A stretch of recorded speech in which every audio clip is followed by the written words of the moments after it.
on the guy's side. Justin, I was rooting for him. He's such a fucking douche. Wait, why? Because he's hooking up with Stephanie? Hooking up with Stephanie. Is that a big deal? Why are we mad about that? Because he was freaking leading Aubrey. Not Aubrey. It's yes. Audrina. Audrina. Yes. You don't even know these people. Oh my God. I can't even pronounce anything. What is in this fucking champagne that I haven't even finished? But yes, Audrina. That she can do whatever she wants. And Audrina, as a single mother, honestly shouldn't be messing around with the Justin Bobby types of the world anymore. And she should fucking know better. How much champagne have you been drinking? Not enough that I don't know their names, Eliee. Touche. You got me. Yes. In case you haven't noticed, I'm a super lightweight. Okay, so that about wraps up the hills. We are going to move on.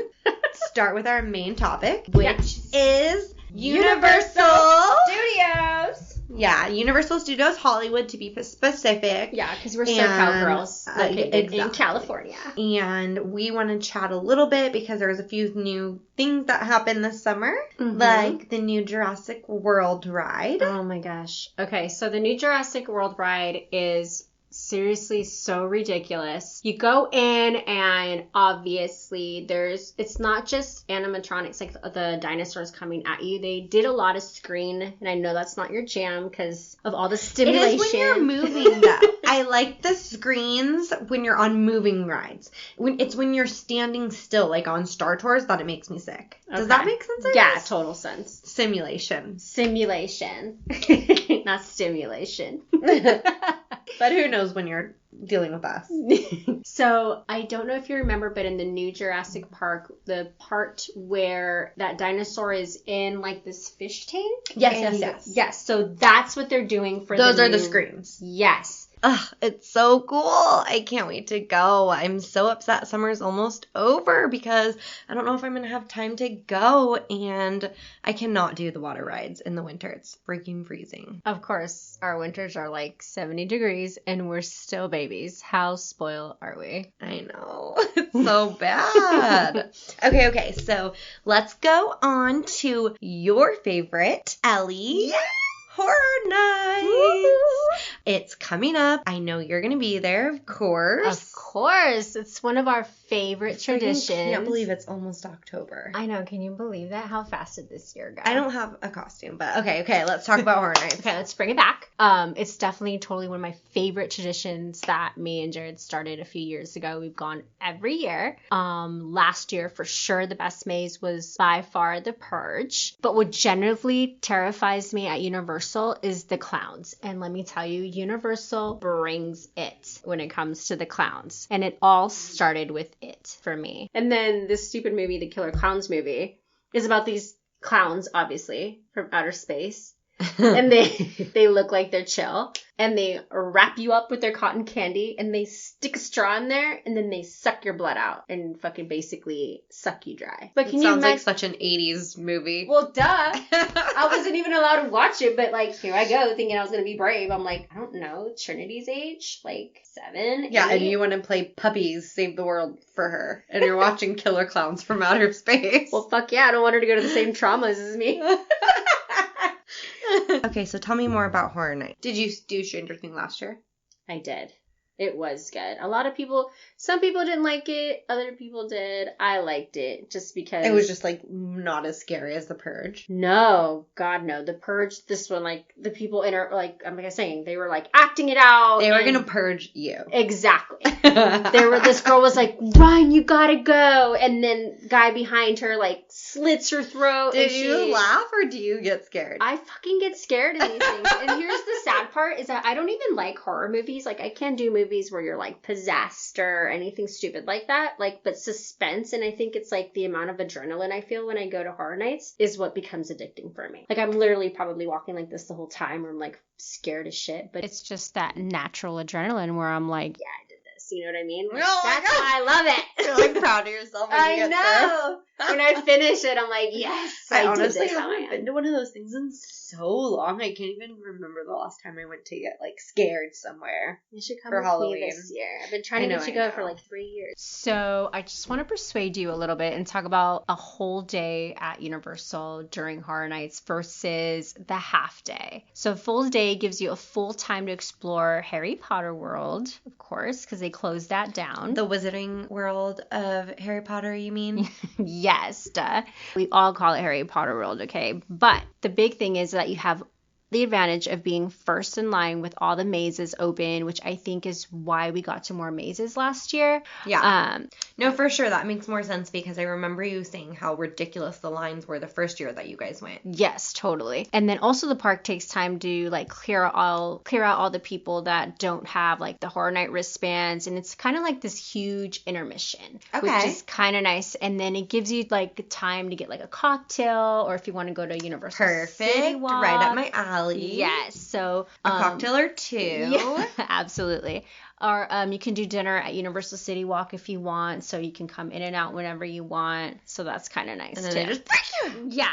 So you like get there before you get like everybody freaking you out once Horror Night begins. But then it's like a huge party. It's like such a huge transition. The music starts, fires blaring, chainsaws, people on fire. There is fire. Like, okay, like tiki torches? Oh, no. I'm talking like fire, just like not in your face, obviously, but like the entrance has this Ellie's expression right now, if you guys could see it, she's literally like blowing fire out of her fingertips, and it's the best. It is the best.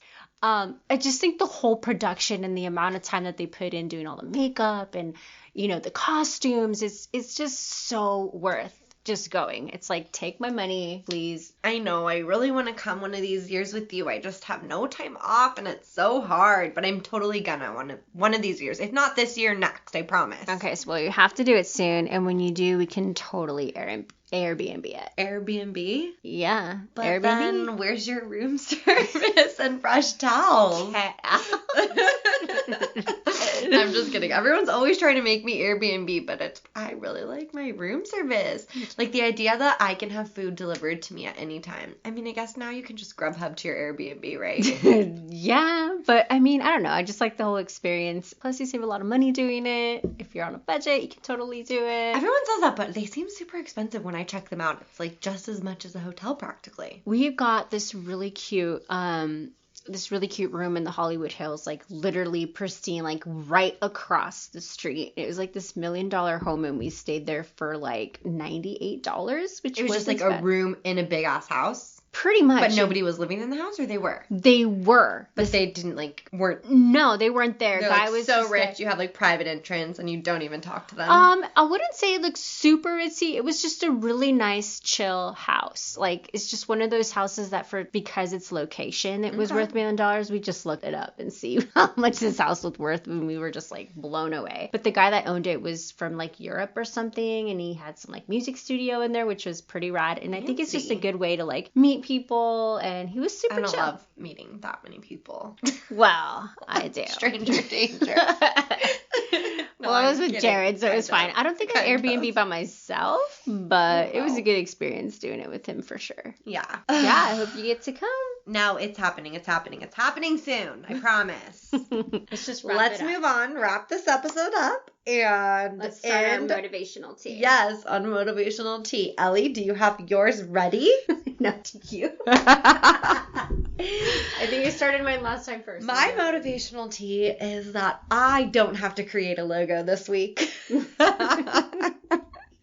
Hallelujah how to that. Are you? No, you worked really hard. Or figure out how to do an RSS feed and how to edit one and all of that crap. That's what I'm excited about, that I already know how to do all of that. I am so proud of you, though, for doing that and just taking the time and work and effort. And to the hubs, he definitely put in his good fair share of work. Yes. Shout out to Justin for being so patient and helping out with our logo and being so supportive of our crazy asses doing this podcast.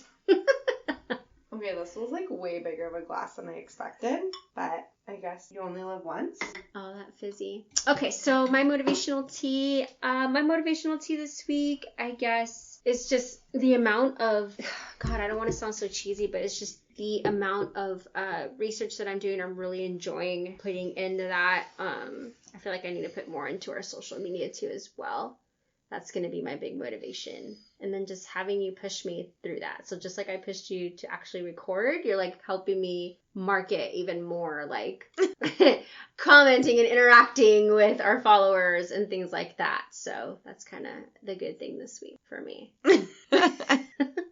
Yeah, that's obviously one of our huge goals right now, is to interact with our fans and kind of be present on social media. I got really good at editing last time, so I feel like this time I'll be equally good, but better. I feel like you're going to keep all the fucked up stuff that I have, and it's just like the tidbits of what's going to keep the show and how to make. Well, I guess somebody's got to beg Jared for a computer. You bitch. All right, well, that about wraps up episode 2. Yeah. Thanks, guys, for listening. Follow us on Instagram at Main Street Tea, and go ahead and follow me, Jenny, at Real Housewife of Disneyland on Instagram.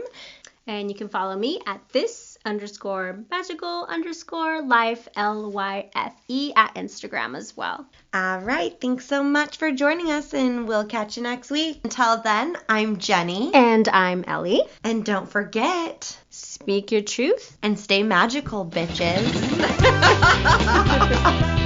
Oh my God.